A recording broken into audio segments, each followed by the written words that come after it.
us made it, we figure we won. As we count the survivors and count them by 1, 2, 3, 4, 5, 6, 7, 8, 9, All right.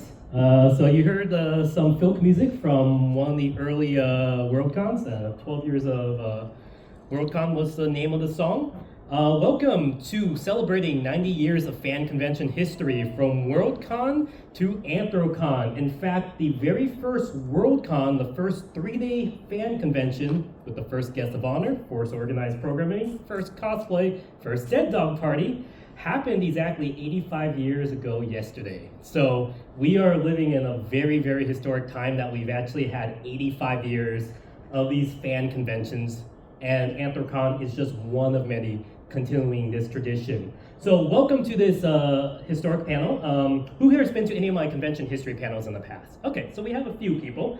So if you've seen any of my panels in the past, you might know that I've been working on this family tree for a while. So if you don't know a little bit about me, outside of being an artist for the furry fandom, I studied molecular and evolutionary biology at Johns Hopkins University. So I've been really big into tracking evolutionary trees of biological organisms. And about 11 years ago, I thought, wouldn't it be fun to try the same thing to conventions? Because I was going to all these different cons and seeing all the similar elements. And I realized, hey, we are not in individual bubbles. We are all part of one giant family. Because whenever you see histories about different fandoms, they always like to put themselves in one little isolated bubble, and that isolates all the contact. If you read like a history of San Diego Comic-Con, for example, they might have one page about Forrest Ackerman. But Forrest Ackerman, as we'll see, is a big part of the horror and science fiction cons. So I wanted to kind of show that all of us are part of one family tree. If you've been to any of my panels in the past at Furry Cons, I try to do a little bit more focus on the furry panel, but I already did that version of the panel, so I hope you indulge me at least for this year alone on the 85th year, that I don't talk as much about furries, but talk about tradition from which furries came from. But if you want to see my version I did last year at Furry and Brony Conventions, that's a 2.5-hour video on my YouTube channel at Con History. So be sure to check that out.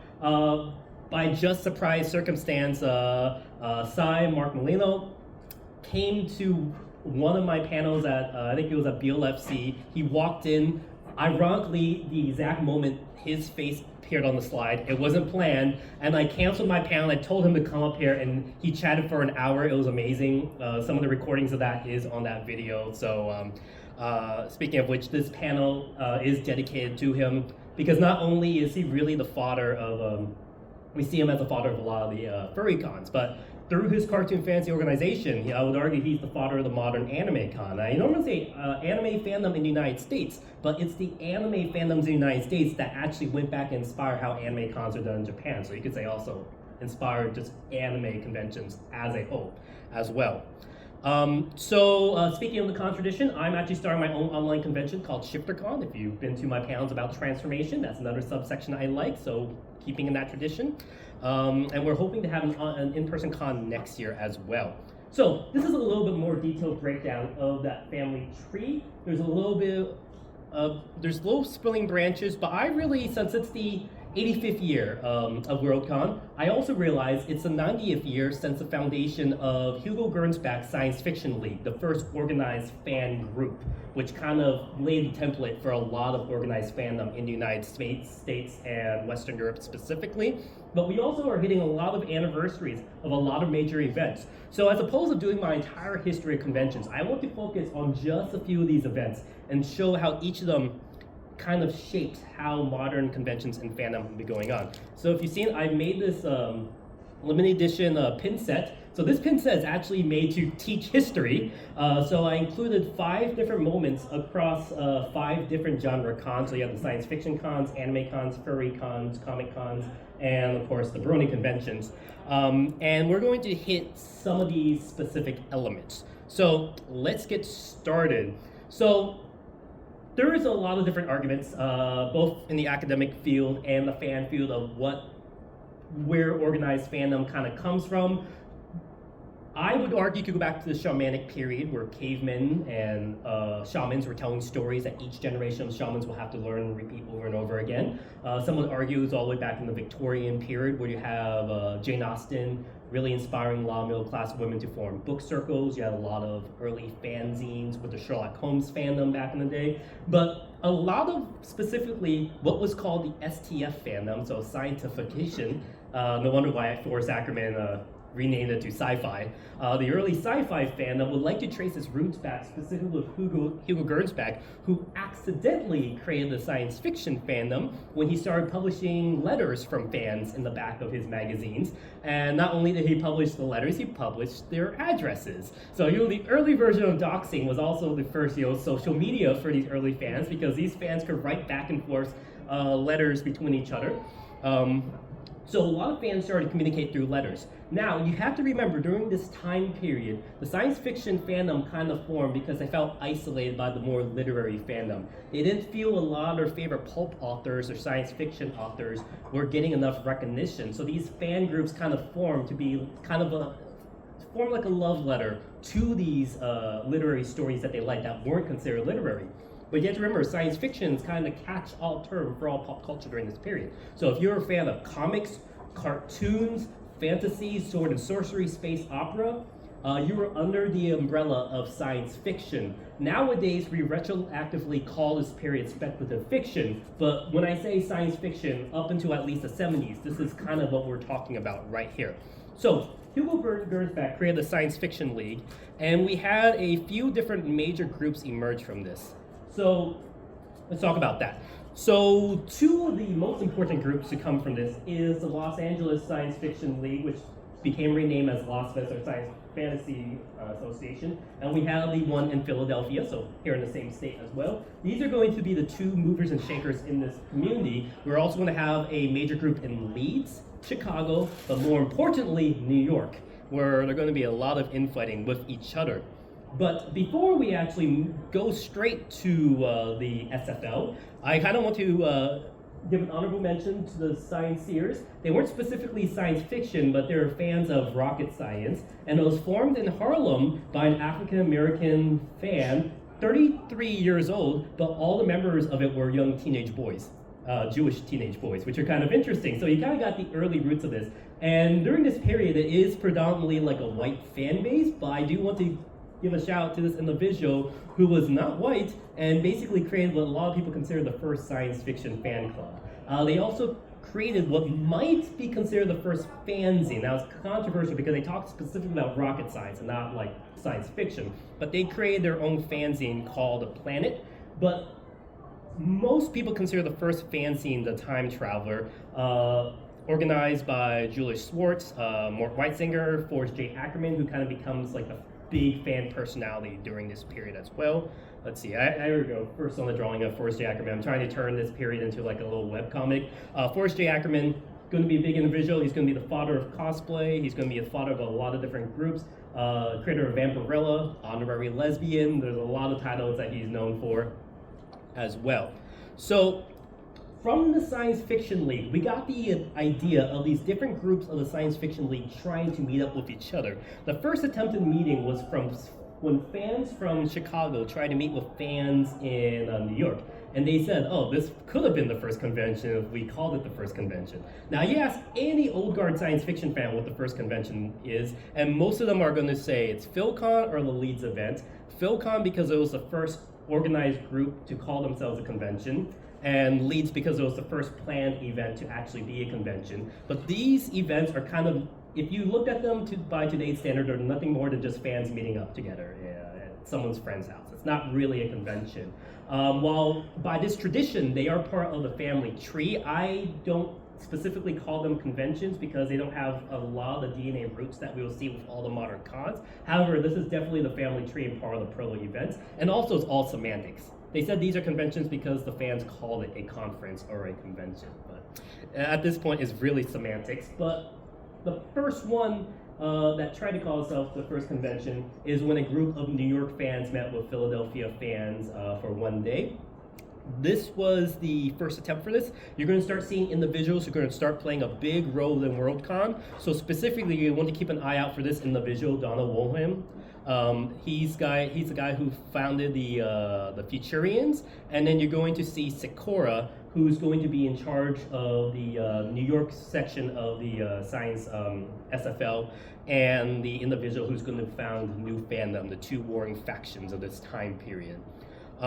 So one of the first organized programming book for these early conventions, as you could see, is basically they treated these events like political conventions. That's actually where they got the term conferences or conventions, because it was just fans who, you know, these are teenage boys doing these organized programmings, trying to give like a speech as if it's a political conference, maybe show a science fiction movie, and then that's it. It's basically like a small, you know, club meeting. But you could start seeing the roots of what these fan groups are going to be. In fact, we're going to have songs that might evolve into the first modern day filk we see at fan conventions. But from these early protocons, I do want to give a shout out to the Third Eastern Conference. This is the one where we had an interesting event, so if you had to deal with the elevators here, this was kind of the first elevator con, because you had you had 3 science fiction fans hijack an elevator and turn it into a mini bar, where they created their own concoction called the Science Fiction Special, which was a mix of different alcohols with a banana split. And for half an hour, they hijacked this elevator, which was going up. This is the 30s. Basically going up and down, and you had the elevator staff chasing this elevator up and down in this converted mini bar. So aside from the fun stuff that you saw at this first convention, I would argue the most important thing was the mutation or death speech made by our old friend Don here. Now, Don was a member of the Futurians. And he became a little bit more socialist and leaned towards supporting the young communists, because some of his stories he submitted to Hugo Gernsback magazine he never got paid for. So that radicalized him to the left. Which is ironic, because if you talk to anyone who know him, when he started running his own publication, he famously did not pay any of his contributors a lot. So famously, he published J.R.R. Tolkien's Lord of the Rings and The Hobbit without permission from that estate. So it's ironic that he became radicalized because he wasn't paid, and then would do the same thing to other people. Now, one of his friends, John Michel, was one of the ones who influenced him to become more socialist, wrote a speech about the nature of science fiction. Because the idea around this time was Hugo Gernsback magazine and these science fiction clubs were supposed to inspire fans to become the next generation of scientists, like what we would see later with Star Trek fans becoming the next NASA scientists.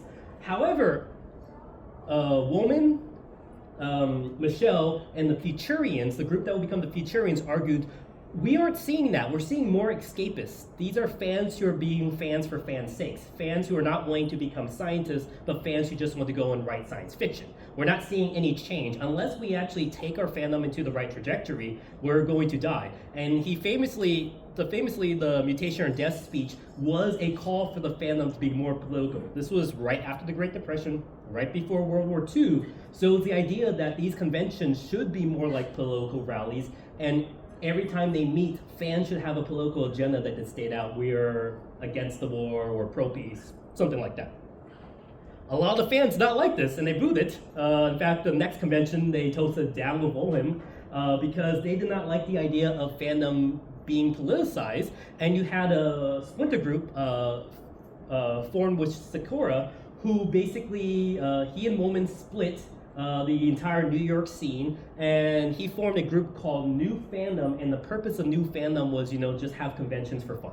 So now you have these 2 types of conventions, 2 types of ideas for what cons should be. In the early days of convention, kind of heating up, and there was a big fight of who should host Worldcon. Originally, Sakura nominated Don to be the chair of Worldcon, but after their falling out, he tried to take over and put his friend Moskowitz to be the chair of Worldcon. So you had these 2 groups between the Futurians and New Fandom kind of fighting it out, and you see this fighting a lot. Who would host Worldcon? Initially, the groups who would make the most money, so the publishers of Astounding and Throwing Wonder magazines, at first nominated the Futurians, because at that point the Futurians had the best organized group. But later they saw how radicalized the Futurians were at this time, and decided to nominate New Fandom. So New Fandom kind of took over running Worldcon. You kind of see this representing a lot of the fanzines of the 3 trio of new fandom, often represented as villainous by the Futurians, and the Futurians, specifically the six who ended up being exiled, representing themselves as kind of the more heroic faction. And this leads us all the way to the first Worldcon. First Worldcon, as we would see, it notably had at least 150 attendees confirmed, and like I said, was the first 3-day convention. And it will start setting the template for what all different conventions would be. So, this is 85 years ago, and it's a very important time because not only is this the start of Worldcon and the birth of the modern convention scene as we know it, but it's also what the science fiction scene considers its golden age. The start of the science fiction golden age and Worldcon were held in the exact same month, July 1939. And it's probably no coincidence that the new type of convention and the maturation of this specific genre of literature both came into existence in the same month. So let's talk a little bit about that first Worldcon. So, like I said, the first Worldcon actually had the first organized programming, as we would see. This is the very first con book. I actually finally just bought myself a copy of the Worldcon book because nothing exists online except really, really bad scans.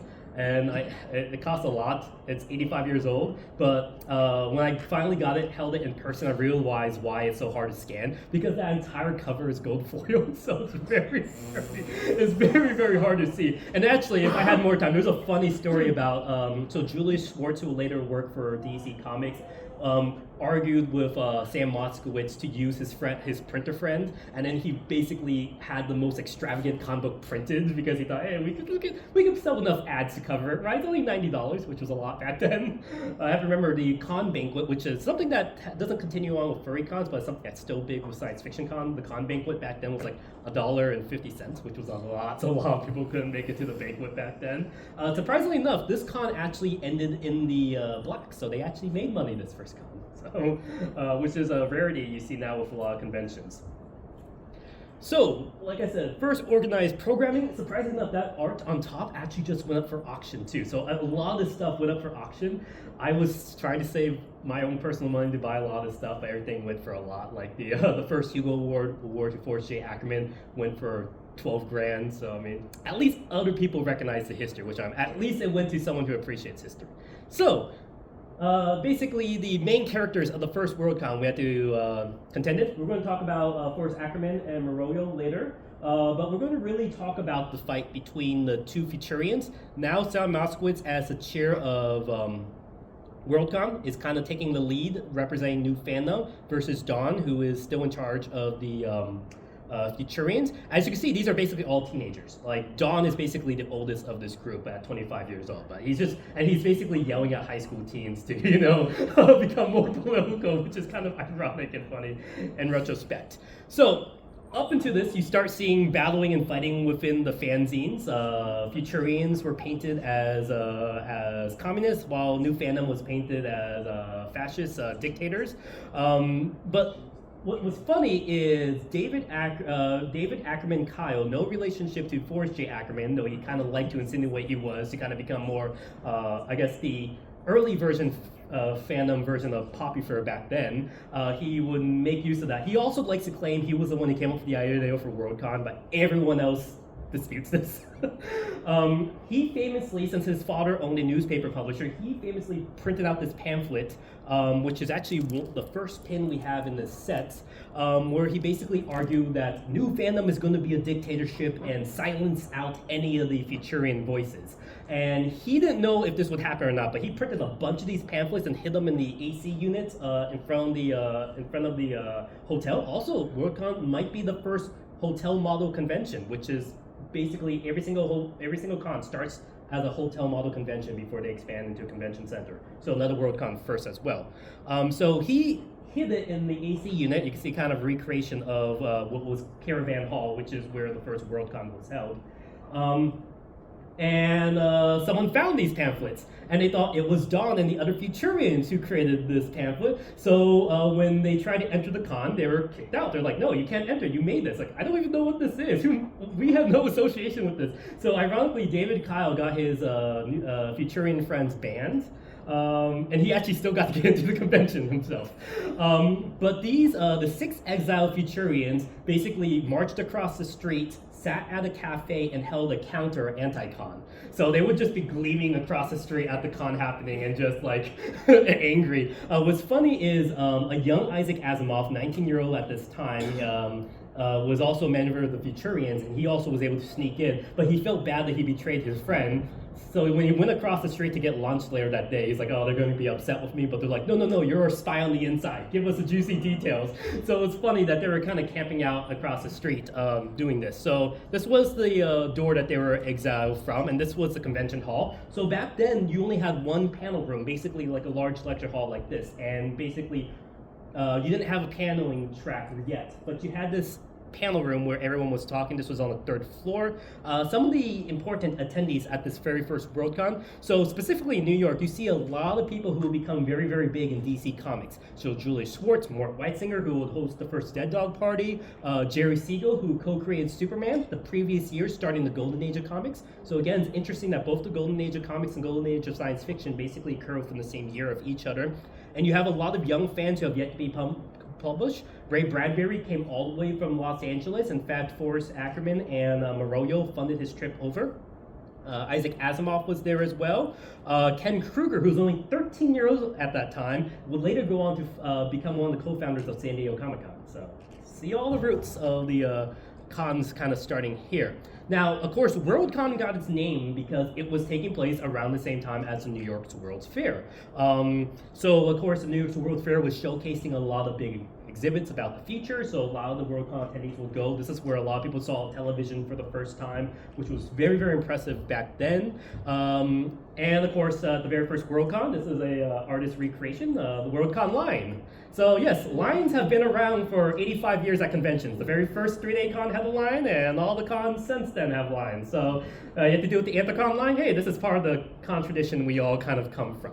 So aside from a very long line, like I said, could be the first hotel con, 3-day convention. They had the first industry guests of honor. The art auction was a thing at previous conventions, but kind of became solidified then as well. What's interesting is where you had the first softball game. Originally it was held on July 4th. It was supposed to be between the pros and the fans. Ended up enough pros didn't want to play with teenage boys, so it became the Philadelphia fans versus the New York fans. This continued for the next few Worldcons. Unfortunately, the softball game tradition died out because wouldn't it be fun if like Anthrocon had a softball game between the furries and the bronies? Like, come on, that would be fun as well.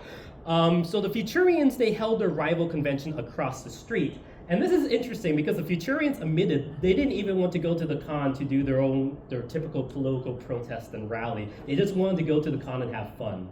Exactly what New Fandom was trying to do. So ironically, the New Fandom model for conventions as just a fun gathering place for fans won out. But because New Fandom banned the Futurians, it was the Futurians who got sympathy. So New Fandom's model won out, but the Futurians as a group won in the end and became a strong solidified force.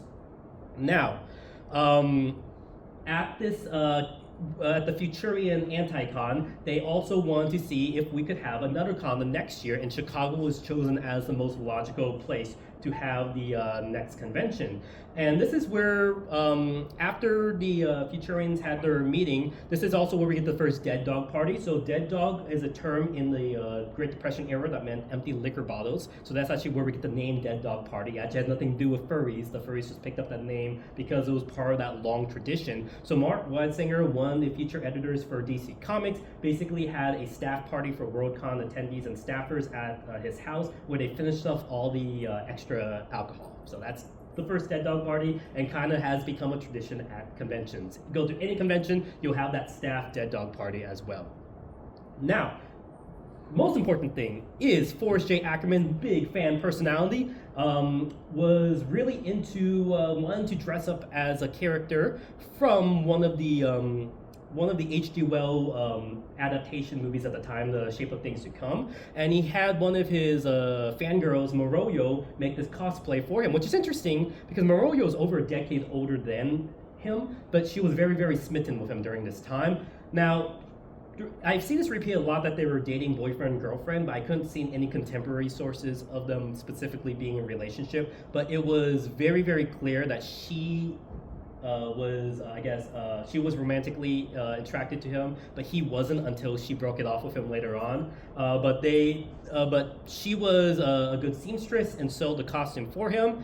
And while people want to say Forrest J. Ackerman is kind of the father of cosplay, a lot of people leave her out because she was the one who actually sold the cosplay. So rightfully so, she has been honored as the mother of cosplay. Though back then it wasn't called cosplay; it was called futuristic costume. So very, very long, wordy term. But what's interesting is that the next Worldcon in Chicago, she would open up her room in the hotel, room 689, to allow cosplayers to change. And this is what's seen as the very first con suite. The con suite will evolve into the hospitality suite. But this is also considered the very first cosplay lounge. And as we know, the Headless Lounge at FurryCons came from the Cosplay Lounge. So we kind of have her to thank for being the forerunner for what we now eventually have as the Headless Lounge at Con. So she is definitely the mother of cosplay in this sense as well. So a lot of the, here's some of the cosplay that we could see at the second Worldcon in Chicago.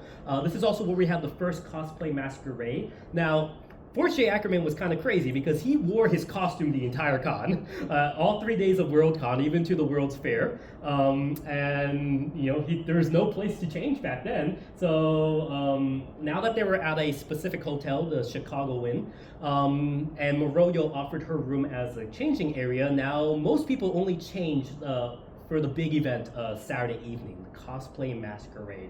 The costume masquerade is a tradition that has continued on. In fact, we could trace the fursuit parade to this because the fursuiters, fursuiting around the con, the entire con was also not a thing. Most people only fursuit because they were very, very big, heavy back then. You know, fursuits were in their primitive era, didn't have the fans, and didn't have good ventilation. So you could only wear your fursuit for a few hours at a time.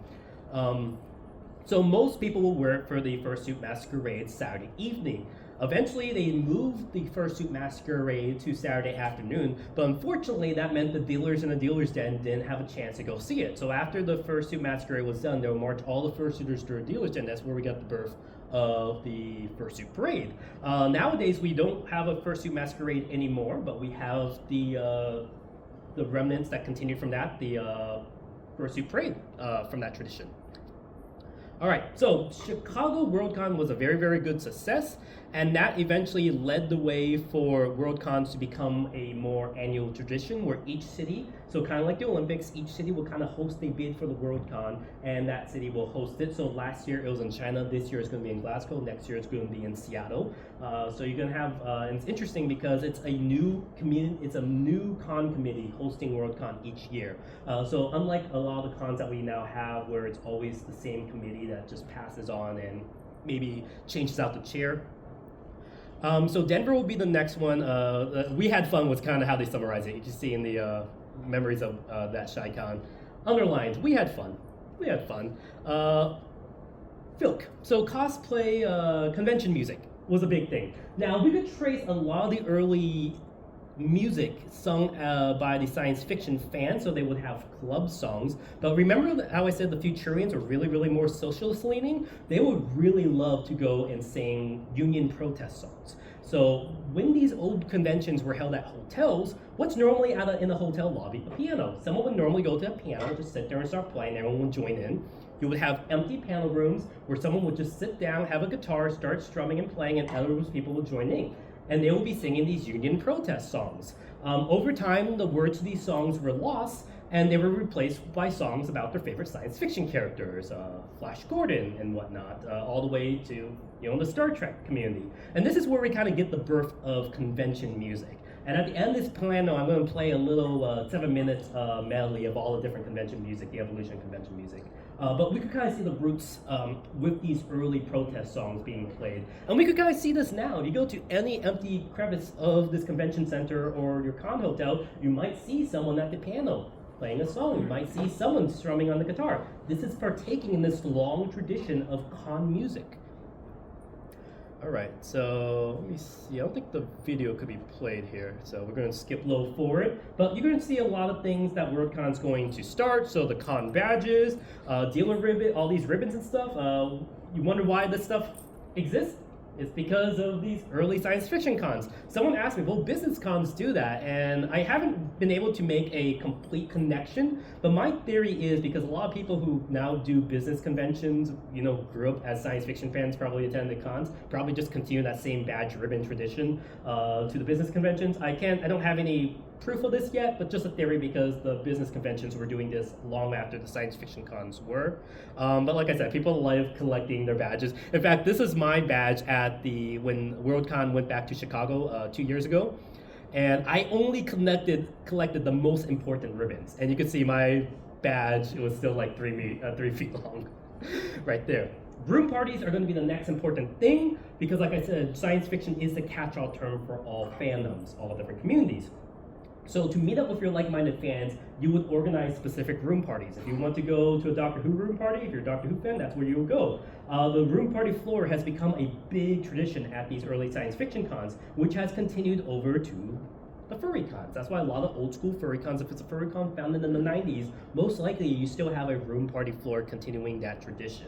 Now, let's go to the most famous type of cons and the second pin in this little chart, the comic cons. The very first comic convention was New York Comic Con. In fact, during this time period, comic fans would be attending science fiction fans. In fact, the person who's kind of credited as the father of the modern comics fandom, David A. Kyle, the guy who published the yellow pamphlet, a lot of people say he's the guy who actually started the idea of a comics fandom. But you had a lot of comic fanzines being done around this same time period, and eventually they were like, let's just start a convention. So you had the very first New York Comic Con, which was held for 1 day. So it wasn't a 3-day event yet, but it was a 1-day convention held by high school students. And we'll see this repeat over and over again. It seems to be high school kids in New York City that's hosting the first convention of their kind. So this is where we're going to get the birth of the Comic-Con style of an artist alley. So you have an artist alley specifically for professionals working in the comic book industry. We're going to see the flea market style of comic book vendors having all these long boxes of comics being sold. This is kind of going to form the formation of an exhibitor hall. We don't really have an exhibitor hall yet at these science fiction cons. The closest we have is what's called a huckster's hall, but that won't really develop into the Trekkies coming to play later on. What's interesting is this is the Spider-Man creator Steve Ditko. This is the only convention he's ever attended. You also have a young Len Wein, the creator of Wolverine, and a young George R.R. Martin also attended at his very first convention. Important to note, the New York Comic Con here has no relationship to the modern Repop New York Comic Con, but it was the first to use the name, which I'm surprised no other con used it, but for some reason San Diego likes to claim copyright to that even though they never used that name. And here's a recreation of the map from of what basically that con was. So as opposed to science fiction cons, which are really more focused on programming and panels, the comic cons are more focused on exhibitors and dealers. So you can kind of see that basically what the first New York Comic Con was exactly just a giant dealer's den. Now, the two individuals, like I said, the young Ken Kruger who attended the first Worldcon and Shale Dorf who took over Detroit Triple Fanfare, just happened, Ken Kruger eventually moved to San Diego and Shale Dorf eventually met him at his comic book shop, and together they basically helped co-found San Diego Comic Con, which is now the largest comic convention. I think New York Comic Con overtook it within the last few years, but I think on a massive pop culture scale, San Diego Comic Con is still the largest, and it's happening in a few weeks as well. So if you're able to make it, come out there.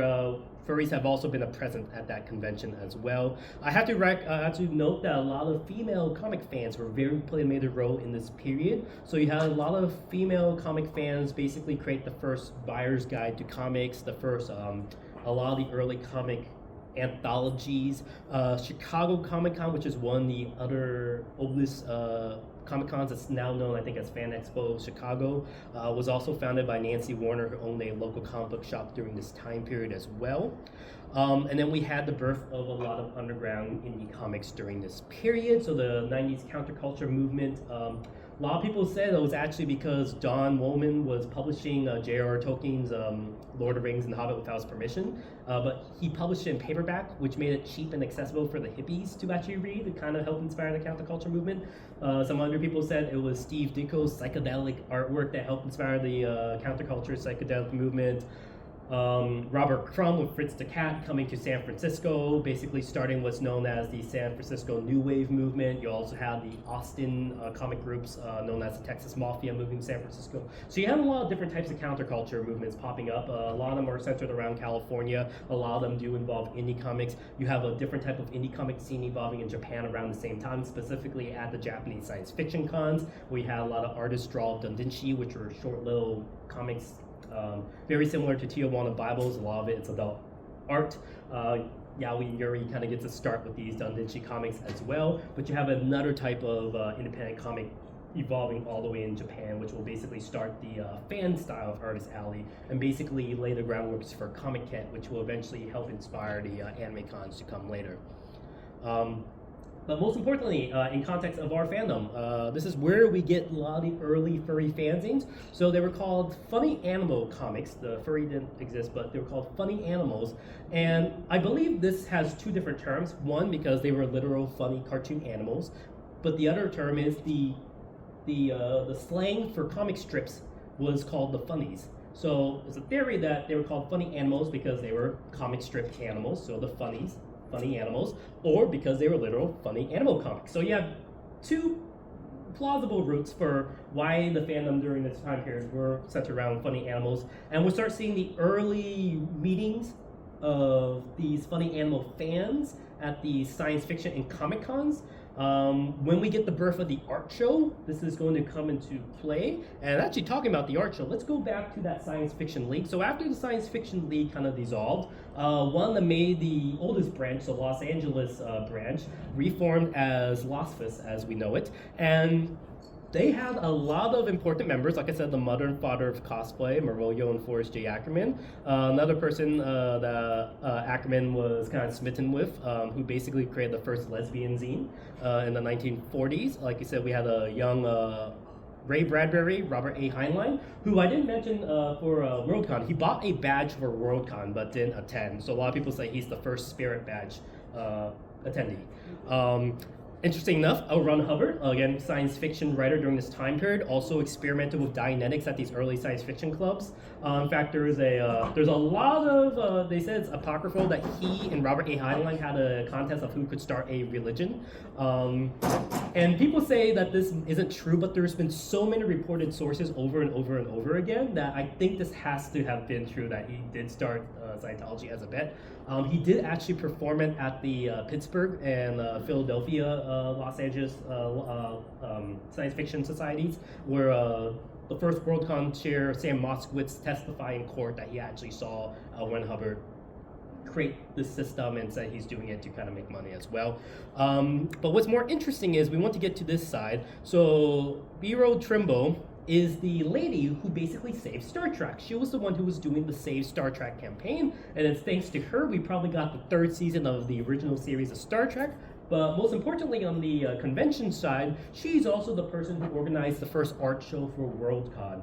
And eventually she was hired by San Diego Comic-Con to run their art show. And again, if you're going to an old school furry cons also have an art show in the Worldcon model. So if you notice Anthrocon has an art show, that art show is basically taken from the Worldcon model art show, and we have her to thank for this. And it's at these art shows, specifically at the Comic Cons and Science Fiction Cons, where we have individuals like Steve Pilecki and other artists who would portray and showcase their anthropomorphic animal artwork to the scene. But on the other side, two other important members that had a big influence on the furry side is Fred Patton and Mark Tsai, like we were talking about earlier. Both of them founded the Cartoon Fantasy organization, which like we said, had a big influence on organized anime fandom in the United States, and eventually would have a big influence on the furry conventions and furry room parties. But let's talk about the Trekkies first before we go to the furries. Now, up to this point, it was a very, very male-dominated community, the science fiction conventions. And all of a sudden, once we get to the Trekkies, we have a lot of female fans, which makes sense. Everyone likes Kirk and Spock. A lot of people like shipping Kirk and Spock together. This is where we get the early ship/fiction, as they were called. And we have a lot of female fans basically run the first Star Trek conventions. The first Star Trek convention is Star Trek Lives in New York City. So there is a Star Trek con, but a lot of people think Star Trek Lives, again, started in New York City, July 4th weekend, just like New York Comic Con, just like Worldcon. Star Trek Lives, so the Star Trek fandom kind of came about because just like the comics fandom needed a place for their own, a lot of the fans, young fans of Star Trek started overwhelming this now aging science fiction convention scene, and a lot of people didn't like that. Now the one panel room with one programming track was populated with nothing but Star Trek panels. So they got the brilliant idea after 40 years, hey, we can have more than one panel room. We got 2 panel rooms. We got 3, in fact. We have an entire whole programming track, and this is where we get the birth of multi-track programming. So you have different panel rooms for multiple panels happening simultaneously. Surprised it took 40 years for this to happen, but we have the Trekkies to kind of thank for that. In fact, if you look at some of the old, so 3 decades of Worldcon, this is the programming guide, you can kind of see it was just one event happening in basically the same room, where people migrate room to room. But once the Trekkies kind of came about, we had the birth of a programming track. So here's an early conference to kind of show you how a programming track would be run, where we'll have like a writer's lounge, an artist lounge, a fursuit lounge. So basically, you have programming that's kind of themed to these specific areas. Nowadays, most cons kind of have done away with it, but a lot of cons will still maybe have one writing specific room and one cosplay specific room where you have programming themed to that specific area. Star Trek Lives. So let's talk about the Star Trek con because it blew all the other cons out of the water. The very first one had 3,000 attendees, which no furry con has ever had 3,000 attendees the first year. So out of the water. Second year, doubled, 6,000 attendees. The third year, it had 15,000 attendees and 6,000. So basically, the amount that came previously, the year previous, had to be turned away. This is all partly due to blame to Ticketmaster, which existed back then and was also causing problems. Ticketmaster overbooked this event, so you had like 20,000 fans in New York trying to go to the Star Trek convention. However, it started to decline. So this jump is very, very similar to what FWA saw this year, going from 7K to about 15K. But you start to see the numbers start declining. But what's interesting is because the Star Trek fandom had to deal with this big influx of conventions, that let's show the timeline here. So here's Worldcon in blue, the oldest 3-day convention. Here's San Diego Comic-Con. And here is that Star Trek convention, just boom, right out of the water. The next time we'll see something like this is when the bronies come onto the scene. But we won't see something like this for at least another 5 decades. But the fact they expanded so much meant these early science fiction and comic cons are what I call hotel model conventions. These are conventions that are specifically supposed to take place in one hotel venue. So not in a convention center, not with multiple hotels, everything under one roof. And once you have more than like 5,000 attendees, that does not scale. And this is where I think furry cons are having to learn to adjust, because furry cons and anime cons are siblings. They basically were born from the exact same time with the exact same parents. But the anime cons quickly went to the convention center route, while the furry cons for the first 2-3 decades kept the hotel model. Now furry cons are now over 5,000 attendees and are branching off into convention centers. And the furry cons will have to learn to adjust like these Trekkies did, or else, we can't have a badge pickup line that's made for a small 500 attendee convention where everyone's staying at the same hotel. We can't use the exact same model, which is kind of strange. I think Furry Fiesta's been using like the same badge pickup model for like the same registration programming for like the last 2 decades. So a lot of cons have to kind of evolve, and this is what the Trekkies did. But once your cons start to decline, they're like, well, we're such well-oiled machines. Yes, Star Trek fans aren't interested anymore. But let's convert our cons into basically multi-genre cons. And this is where we could kind of get the trope that when you think about like stereotypical convention scene, the stereotypical nerd is always represented by Trekkie, and this is because the Trekkies were basically involved with running all these next types of cons, what I call the multimedia cons. So this is where science fiction cons for the first 40 years are essentially the catch-all general pop culture convention. Now that science fiction is becoming more and more focused on hard science fiction space opera, this is where the Trekkies convert their cons to become now the new pop culture genre cons. This is where we get the birth of the multimedia cons. This is where we get the early evolution of the Huckster's Room, which is the science fiction Trekkie version of the Dealer's Room, which will eventually evolve into the Dealer's Room and then later Exhibitor's Hall as well. This is also, we get the formation of the con volunteer security forces, like the Dorsai Regulars, who used to do security for this con for many years. As well, if you go to the West Coast, like Furry Confusion or BABSCon, you'll see Flair. In fact, when I play the Filk music later at the end of the panel, you'll see a lot of songs from Dorsai Regulars represented. And it's also finally where the long Forrest J. Ackerman word for his futuristic costumes finally disappears, and then the term cosplay was finally coined, so we have a shorter word. It's ironic because Forrest J. Ackerman is known for his acronisms. He would make these long convoluted words, but then he will also make really short words. Like, he's the one who coined the term sci-fi. But yeah, nice and simple, but he had long words for everything else. So this is where we start seeing the splintering. So if we think of this as like a thread, you could see everything start fraying once like it was kind of small when the Comic-Con took off, but really when the Trekkies came on the scene.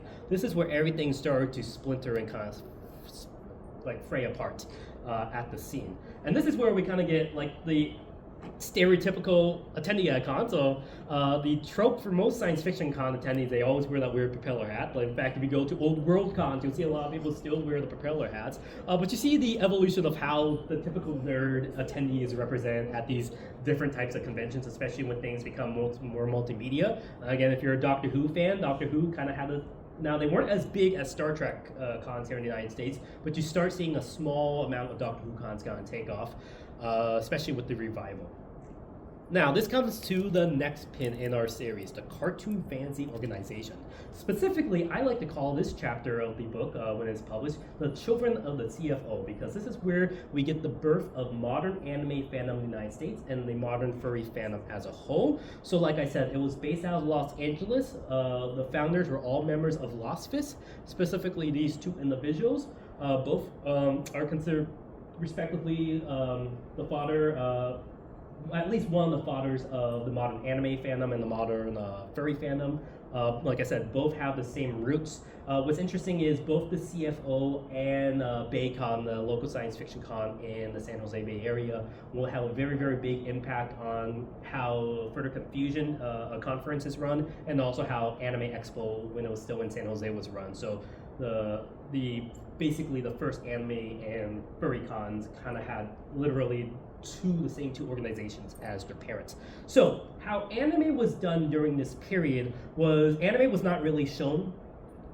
It wasn't aired. It was mostly tested in the West Coast, California, Hawaii, and people have to legally record it on VHS and then kind of send these bootleg copies around the United States. Cartoon Fantasy Organization kind of was the organization that kind of allowed for these bootleg copies to be distributed around the United States. Eventually, they actually got approval from the official studios, and they started sending out legit copies. And while it was mostly based in Southern California, there was also a lot of sister organizations. It was a more of a loose network where you had a letter major group in New York as well. And New York had its own mascot. So, like I said, the skill tier was specifically for the West Coast Cartoon Fantasy Organization. And New York had the Anima, which was a Philinsec, as their mascot as well. But basically, how anime, or as it was called back then, Japanimation, was kind of done, is you'll have like small conventions or showings in specifically universities and colleges, where they'll kind of give a brochure for attendees when they come in. Basically, because they weren't able to translate a lot of these dubs that exist back then, and even subs didn't really exist. So they'll basically print out like a summary of what was happening in the show and kind of give it to attendees. And then they'll normally always have someone standing at the TV screen, kind of give live commentary of what's happening in the anime. So basically, like the first like live reaction or fan building type situation we had going to kind of represent how the animation made them feel. A lot of people would actually pair it with existing pop culture music, and this is where we get the verse for the anime music video. AMVs are, I would say, a purely American anime thing, to the point where you go to almost any single AnimeCon in the United States, and the AMV is like a big part. You have the AMV contest and everything like that as well. So, like I said, BABSCon basically is overwhelmed by anime fans and furries. Kick both the anime fans and the otaku out. Pick the furries, kick the otaku out, and basically left them to their own. But then they also helped with giving advice to the first AnimeCon, which is called AnimeCon. Though, like I was saying, there are some contentions for what the first AnimeCon is, but specifically AnimeCon, which was held in San Jose, first AnimeCon to break 1,000 attendees, basically quickly jumped from the hotel model quickly to the convention center model, taking a lot from what Comic Cat was, but also adding a lot of new things, because Comic Cat was purely a convention for fans, so no pros are running. And when Japanese creators and VAs and guests were coming to the AnimeCons in the United States, were like, that's interesting. Pros and fans are actually meeting on the same level. This is, again, a science fiction thing that's been going on for 70 years at this point, but this was interesting from their perspective, and this is when the Japanese creators came back to Japan and started making conventions where pros and fans would meet and mingle and interact with each other. And this is where we get the importation of the fan-style artist alley, which causes a lot of confusion because it's the same name as a Comic-Con artist alley, but they're two totally, completely different artist alleys if you've ever been to them as well. Now, going back to the Cartoon Fantasy organization, now that AnimeCons existed, there was no longer really a point for the Cartoon Fantasy organization. So the remaining fans of the Cartoon Fantasy organization noticed that they had a love for anthropomorphic animals. And basically a new type of fandom kind of evolved from that. Again, like I said, one that was just staying in the background for the longest time, fans of funny animal comics. In fact, the first room parties that Sai hosted were called Funny Animal Fan Parties, held at these early science fiction cons and comic cons, specifically Worldcon in 1985. Julie, one of the other members of the Cartoon Fantasy organization, also hosted one at Comic-Con where the Skilter was kind of seen as a mascot. That's why you had the term Prancing Skilter, which was the name of the house that Mark lived in, but also became the name for the parties, the Prancing Skilter parties. Now, the first Prancing Skilter party to be held out of the United States was held at Worldcon in 1986. When Worldcon was being held in, actually 1987, when Worldcon was being held in the United Kingdom. And this basically brought furries to the international stage.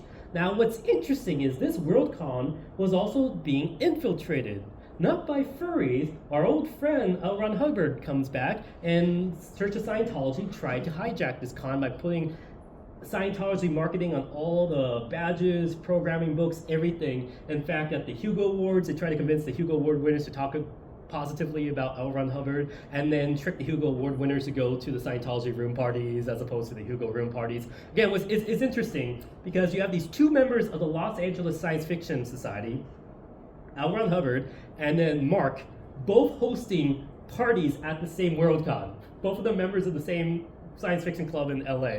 So you have the first international furry party competing with the Scientology party. And what's interesting is the person who was in charge of Scientology PR during this time period in England is Neil Gaiman's father. So a lot of interesting things happening around the same time, yeah. But because of how big the Prancing Skilter parties became, Mark and Rod decided to turn this into an actual con with a test run con in 1989. But if we include 1989 Conference Zero as the first furry con, that technically means the first furry cons beat the first anime con. So they beat their siblings to the punch. But just like the first anime cons, it was not only held by CFO people, it was also staffed by BABSCon people. So again, it's very interesting. The first anime cons and the first furry cons had literally the same parents, but evolved in different directions. It's because the anime cons grew so big, they had to shift over to the convention center model. While the furry cons, for the longest time, were stuck in the hotel model. It wasn't until Anthrocon started to expand to the convention center, we finally started seeing furry cons break out of that model. But like I said, that means furry cons have like 3 decades of catch up to play. Because anime cons, comic cons, and science fiction cons all share staff and DNA and volunteers. Furry cons during this period were kind of more isolated and insulated because they were afraid of negative backlash. So you kind of got stuck in this 90s model of running cons, which ironically, furries are the most tech savvy, but we're still using 90s models programming. Up until when I was attending my first furry cons in the 2010s, they were still using program that was created in the 90s for Bad Reg at a lot of these conventions. Yeah, basically that period, because I remember like at least Furry Fiesta was using a lot of these old programming. So, since this is a convention panel, I'm not going to talk much about the online convention, but the online side, Furry Muck specifically played a very, very big role in the organization of furry fandom around this time as well. These room parties got really, really big. Like I said, the furries kept a lot of the same carryovers from the science fiction con. In fact, let's show the comparison. So this is stuff that the science fiction cons basically developed. Programming track, the party floor, hospitality suite, cosplay masquerade, and you can see the furries basically kept almost everything from the science fiction model, while the anime cons and the comic cons basically excise a lot of these science fiction models. So if you want to see what an old school furry con is like, you go to a science fiction con. You want to see what an old school science fiction con is like, you go to a furry con. Of course, that's where we led. So it's interesting because conference kind of became the generalized term for a furry con during this time. So FurCon was called a conference, and this is where we get Conference East, which was formed as a East Coast counterpart. No relationship to the West Coast side, but they had permission to use the name. Eventually moved to Albany, became Albany Anthrocon. Uncle Kage was invited as guest of honor, left as conchair. Been conchair since. Moved it to Philadelphia and then eventually to Pittsburgh. So we kind of see the lineage of how Anthrocon became Anthrocon for this. When they first moved to Philadelphia, it was called StairCon because the elevators were broken. That's always been a thing. So it's just like no change there. So like I said, since we want to get onto the other cons. Can you go back yeah, sure. one slide? What was that about Uncle Kage? So Uncle Kage. So the charity auction was named because originally science fiction cons called it a pet auction, which the furries kept. So and he called it a charity auction because it sounded much more family friendly than a pet auction. Basically, again, check out my 2.5-hour video on my channel if you want to get a little more history on the different furry cons. But we need to move forward because we get to the next pin in the series, and this is where Comic-Con kind of becomes the steps onto the world stage. Becomes from San Diego Comic-Con to Comic-Con International. Now, up to this point, cons were still seen as a niche geek thing that like virgin man children would attend. Unless you're a furry, then you're a weird adult. You know, it's kind of weird. Or if you are an otaku, you have a body pillow. But it's always seen as outcasts going to these conventions. You didn't see any normies go to these conventions. Now this changed. My argument was it happened in 2008. When Robert Downey Jr. showed up, a big A-list actor, because at this time you did have celebrities, but they're considered C or D-list celebrities. In fact, most conventions around this time had something called a celebrity zoo, where you had washed-up celebrities do autograph signings. Now that you had A-list Hollywood actors coming, especially with the MCU and the Dark Knight, I think this really changed the game. Now that was my theory for at least 10 years, and then I actually realized it happened around the same time I predicted, but it wasn't the MCU, it was the Twilight fandom.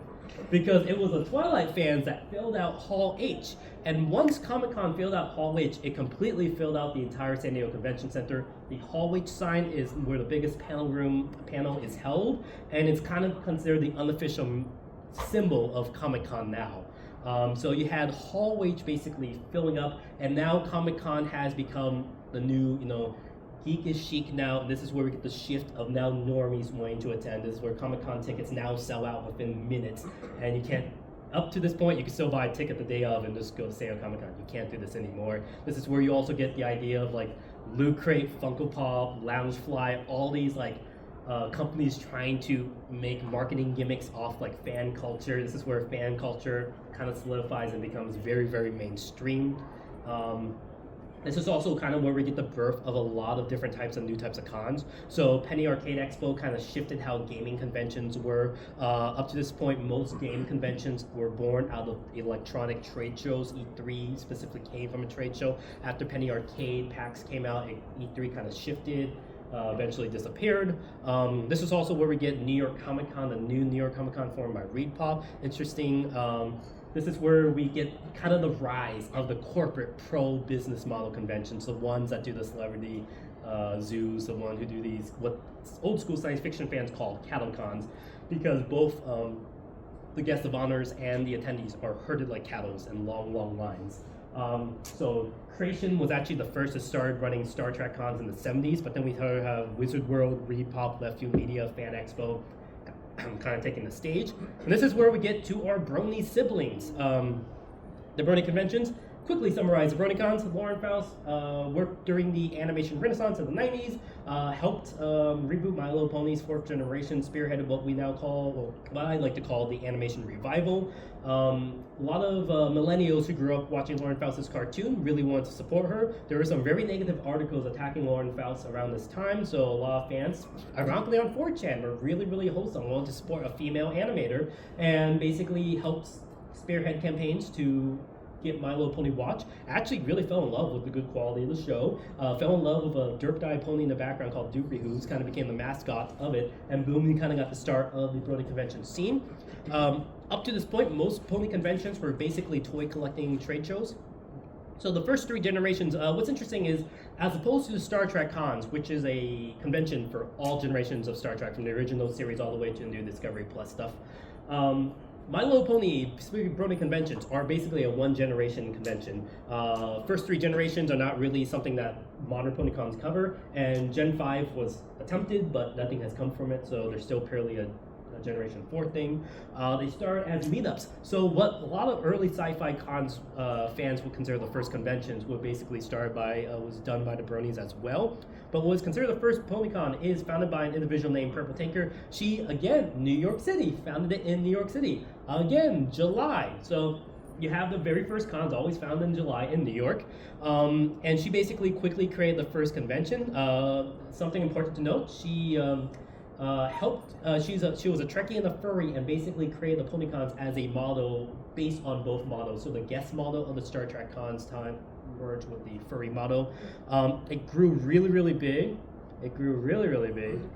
It grew really, really big to the point where you had more pony conventions happening in the United States than Star Trek, Harry Potter, Doctor Who conventions combined. Isn't that crazy? Now, something is going to collapse, because unlike Star Trek, where you get someone from a background actor from the original series all the way to like the J.J. Abrams movies, you have only one generation with 6 main characters, voiced by 4 VAs. 2 of them are very, very hard to get. So realistically, you have 2 VAs you're fighting for. So if you have like 50 cons fighting over like 2 voice actresses, what's going to happen? It's going to really, really collapse, which it did. So you might all know about DashCon, but the year before DashCon happened, something in Los Angeles and in Las Vegas called Unicon happened, and it was almost the end for the Brony fandom. However, luckily the Brony fandom, through the magic of friendship, united together, raised money, and basically say, okay, let's calm down, let's solidify, let's not do all these different cons, because you had some regions, like the Midwest, Texas, having 3 PonyCons, different PonyCons happening within the same metropolitan area. It was very, very crazy. So the Bronies, less like the Trekkies, had to really, really solidify and make new types of departments. So the first thing they did was they changed what was called the fan guest of honor, which is something that only science fiction cons, I think some old school furry cons still have, and shifted this to become what's called a community guest. But most importantly, they changed how guests of honors were run, because unlike the science fiction and furry cons, which had one guest of honor, not a con book full of pages and pages and pages of headshots of many guests of honors like the anime cons and comic cons, which overwhelmed and basically called cow cons. So basically, you will piss off a lot of your guests of honors. They will never want to come back to your con. They don't care. They have a lot of different people to pull from. Comic cons and anime cons have a bunch of different writers or VAs they can pull from. But if you're, like I said, a PonyCon, which is fighting over a very, very small list of voice actresses and voice actors, you had to treat your guests of honor really, really well, and you had to make it like a vacation for them. So the Bronies invented what's called the VIP Relations Department, also shortened as Viper. It's also known as the Guest Track Industry Relations Department. And this model has eventually become adopted by the different anime cons and furry cons and comic cons actually adopted this Brony models.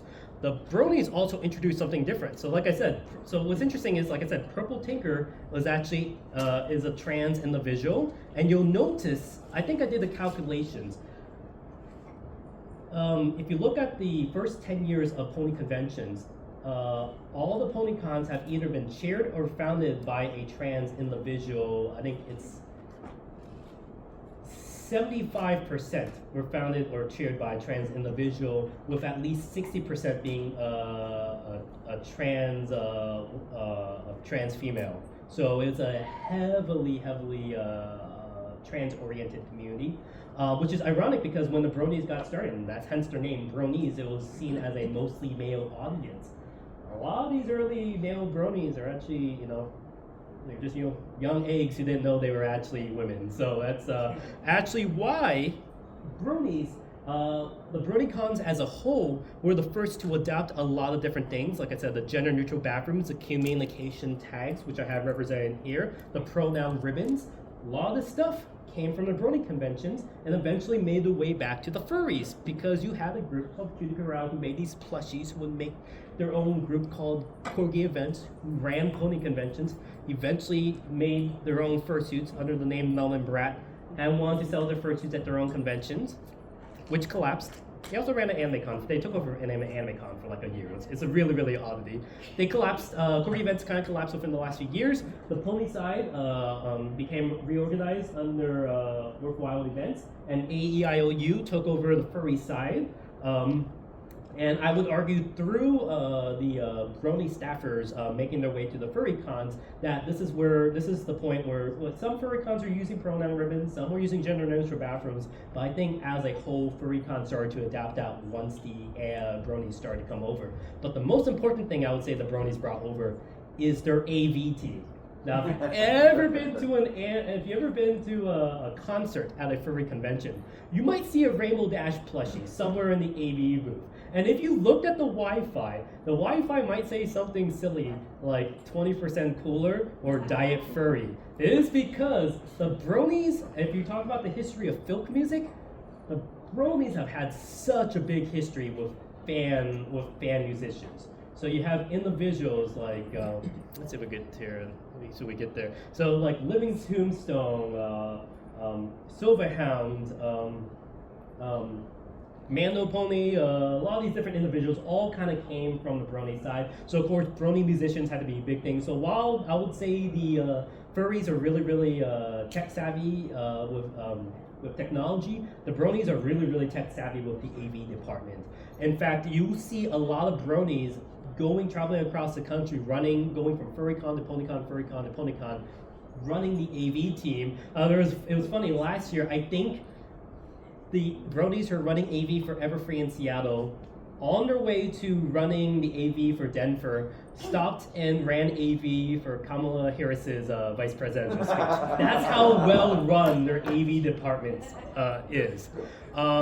So, like I said, the furries now have eventually adopted this. So the communication tags, MFF was the first FurryCon to adopt it. Everyone was praising MFF. Oh, this is so progressive. Why hasn't anyone done this before? Well, the BronyCons were doing it for at least 6 years before ahead of that time. And like I said, the AV stages. You go to any PonyCon. Like PonyCons are small now in comparison to FurryCons. But you go to a PonyCon that's like 5,000 attendees all the way to like 200 attendees, and they'll have the most epic setup for their concerts. So this is where Bronies kind of follow the Trekkies for a bit, because for a period. So there's the argument: are Bronies technically furries? So if we consider, let's consider Bronies furries for a period. If we consider a Brony a type of furry, then that would mean BronyCon for at least 3 years was the largest furry con. That kind of is impressive right there. BronyCon was the first, and I guess we include it under the umbrella of anthropomorphic conventions, was the first to hit 10,000 attendees. It wouldn't be until MFF 4 years later that that number would not be passed. In fact, here's kind of the list now. So right now, these are the top 3 biggest furry conventions: Midwest Fur Fest, FWA, and Anthrocon, and their most recent numbers. BronyCon kind of held that number for the longest time. In fact, these numbers only kind of came up within the last year. So BronyCon for the longest time kind of dominated, but just like the Trekkies, they kind of failed. And like I said, that wave of migration, the furries coming out. And actually, my friend Jenny's here. I think, I don't know if you've seen her in the vendor hall. This is her very first furry con, so if you see her, say hi. She's the one who did the Star Wars hotel video, if you didn't know. Because the bronies are very tech savvy, when COVID happened, who would be the first to do online conventions? Of course, it would be the bronies. And it makes sense because bronies were actually doing online cons long before this. If you've ever been in the brony fandom, Horses at Home Con was a big thing that's been going on. Ironically, it ended the year before COVID happened. But, the bronies would do these amazing different types of, first it started on Discord and then evolved to incorporating Ponytown, where you can make your own little pony avatar and they will stream panels. A lot of them are live musicians playing live music, streaming it on these little things. You had the Southeast Asian Pony Convention basically recreate a convention center in Minecraft. Very impressive stuff.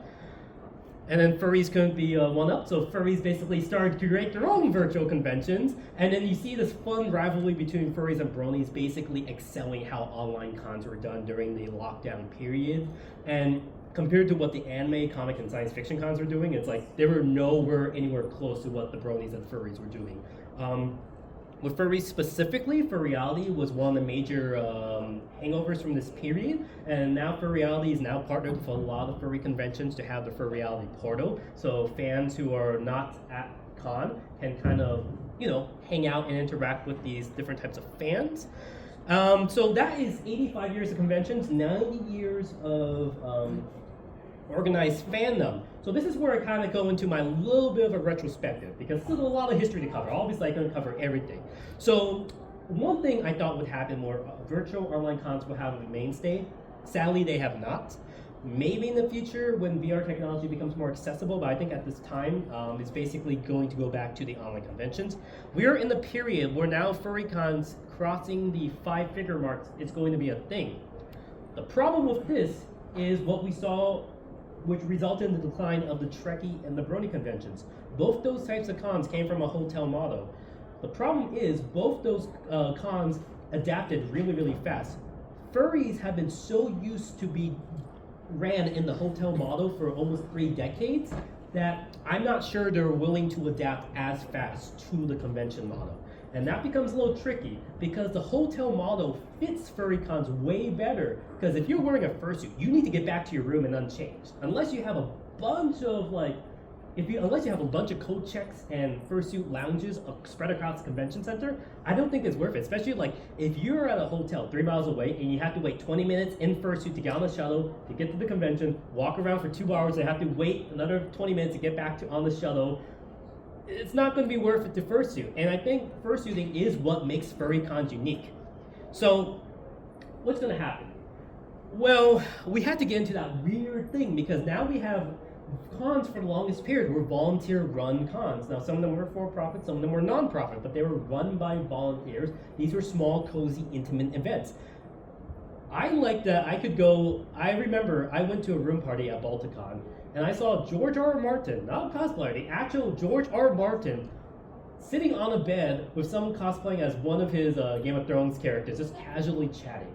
And then I saw Harry Turtledove, who wrote some of my favorite alternative history stories. And I had to go up to him and say, I don't think this story worked. You don't see this anymore. You have these guests of honor now flanked by staffers and volunteers. You can't interact with them. It's losing that cozy intimacy. That's why a lot of furries are going to while the polycons are shrinking, a lot of bronies are coming over to the furry cons. I'm seeing a lot of furries going to BronyCons for the first time because the BronyCons are reminding them of the small, intimate furry cons that they used to love.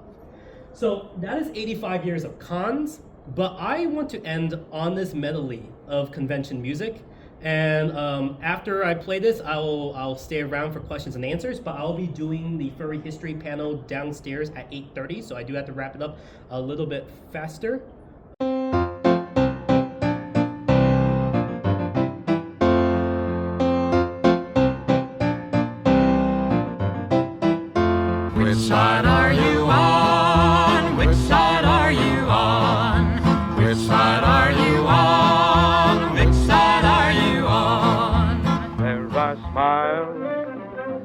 make you happy. There are smiles that make you blue. Make it one for Washington and all his gunmen, and one for the world and one for mine. Make it three for the darling Royal Mercy, and don't forget the blessing of brandy wine. Give me that old time religion, give me that old time religion, it's good enough for me. Science fiction is his hobby, science fiction is his hobby, but it's really just having fun. 3 days out of every month, fewer when the money's low. But in those few days, my heart is full of wonder. Stop talking about comic books or I'll kill you. I don't care if the Hulk could defeat the Man of Steel. And we're banned from Margot, everyone. Banned from Margot just for having a little fun. We spent a jolly shore leave there for just 3 days or 4. But Argo doesn't want us anymore. And I am born again, I am born again. Proud of my ship and all her men within. And I know again, Trek fandom has been born again. Thank Genesis and Meyer and the Fen. And that is called bashing the Balrog. And people who long to attack think once they have bashed on the Balrog, the Balrog will not bash them back. In the year of 81, there was a mighty con held in Lansing, Michigan, with softball on the lawn. We're drinking tonight before a planet fall, and we'll drink to the health of the Dorsey. If it wasn't for the Dorsey, what would you do? You wouldn't have your freedom to take a drink or two. You wouldn't have the choice of the devil or the blue if it wasn't for the work of the Dorsey. Oh, I want you, baby, right by my side. Help me get out before my brain is fried. The stars are waiting so big and wide. Come on with me, baby, on a rocket ride. Come on with me, baby, on a rocket ride. For a nation watched her falling, and the world could only cry as they passed from us to glory, riding fire in the sky. When the battle is over and the fighting is done, if 10 of us made it, we figure we've won, 'cause we count the survivors. So March, March, April, May, June, July, August, September, we'll fight every day, and it's fare thee well, all vestige of modesty, all of the Dorsey are singing. But the eagle has landed. Tell your children when time won't drive us down to dust again.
Please, it's all about Poppy. When I felt the change, it startled me. This carnival of animals is part of me. Raise a glass to the time that we lost, like the last year of life was paused. And talk till the sun comes up. We got a weekend, so I stopped. For more than a year I felt alone. Months go by, never saw a soul. I'm in good company at last, so join in and raise a glass. Isn't it great to be different?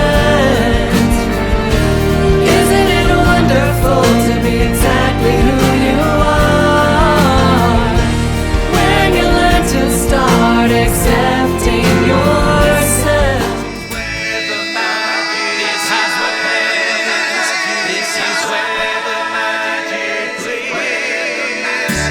Our friendships weave together stronger. The bonds grow deeper, lasting longer. And the greatest spell you'll know, how the magic of friendship grows.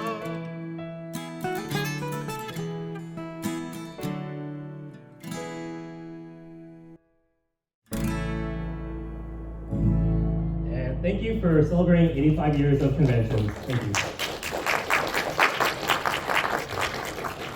If you have any questions while I'm packing up, feel free to ask, and I try to answer as much as I can. Yes.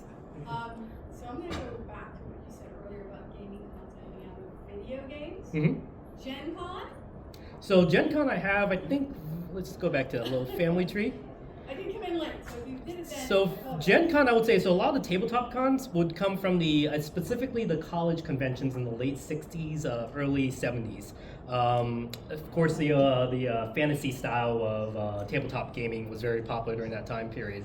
And I would say it was really because of the video game conventions, specifically with how PAX were merging the two, that they kind of re-emerged here. Like you had a lot of PAX cons shift to specifically being non-video game tabletop gaming cons, but most of the tabletop cons, like Gen Con, I would say follow very, very close, specifically with the fantasy track of science fiction cons. So a lot of the Gen Con motto is very, very similar to how the late 60s fantasy cons were being held. That's another one that's so small that it's still kind of under the umbrella of science fiction, but I would say if I did a little more research, would have its own separate little tree here, but I have it all in this ambiguous blue. So hard SF and that's you in the green, yes. Where'd you get that statistic about like 75% of I just went through. I was like, okay, here's like the first 10 years of the cons. Let's see who the cheer was for this year. Let's see who the founder for this new con was. You just like. I just went through. Yeah, I just looked the top 5, the top 10 pony conventions, and then just went through that way. Yes. First of all, do you guys have a YouTube channel? And second of all, is that convention compilation of music uploaded? Yes, I'm going to actually. I think I actually played the wrong one, but I'll have the red one that was supposed to be made for Anthrocon uploaded probably at the end. But yes, it'll be on Con History at YouTube. So anything that's under Con History on YouTube is under me. Okay. Yes. Is there any way to get this as like a poster of some sort? It's funny because I actually put it as a poster in the art show last year, and I had one printed, but for some reason I can't find the luggage. But I'm going to definitely try to sell. If you're interested, I will have them. I'll have this available online, and I will sell it as either a print or you have it as a wall scroll. If they're available as a wall scroll, yes, I will. Yes. Do you think we're gonna hit 20,000 people for this con? My friends were having bets. A lot of us are thinking at least 17 or 18K. Yeah. If it hits 20, that'll be a record, but Yeah. that'll be a big jump. I don't know if Considering I spent 6 hours in general line yesterday. LineCon. Like I said, first Worldcon also had a LineCon. They only had 100 attendees. So, any other questions? Or? You said you're doing the history panel. The next Yes, I'm going to be one of the panelists on that one. So not one of the head panelists, but I will be doing 90 years of fandom tomorrow. Around the same time, I think in this exact same room, where I'll cover the fandom side. I'll have other panelists with me. So if you want to check that out, yes. I've been hearing like a lot about this being like the biggest Anthrocon. This is my first Anthrocon, so this is the first time I've been here, so I don't know like is there like a reason it's supposed to be? So Anthrocon for the longest time has been the largest furry con, and it was unexpectedly overtaken by Midwest Fur Fest. But then afterwards, then FWA, so it's basically MFF, FWA, and Anthrocon all kind of cycling on who's the biggest. FWA specifically had about 7K attendees last year, and then 15K attendees this year. So no, it's 8K attendees last year. So basically, it had a big, like 50% growth, which is unheard of, aside from the BronyCons and the TrekCons that first happened. So if Anthrocon has a similar percentage, that will be a big jump. But I think a lot of people are saying it's just furry is becoming mainstream. So just like how geek culture, Trekkies, and comic fans were seen as kind of niche until it became kind of mainstream. A lot of people think furries are becoming mainstream now, especially with how well the city is receiving the furries and how what a positive spin this has been. Because for the first decade of furry cons, it was all secret news reporters trying to get in and get footage of what adult lewd stuff is happening in here. Which kind of made furries isolate themselves. And I think because of the isolation is the reason why it wasn't as open and very, very unwilling to accept outside attendees. But now that just regular attendees are coming, I think that's probably why it's kind of changed the game and grown so much. Okay, and I think I have to head over to the other panel, but again, thank you all for coming.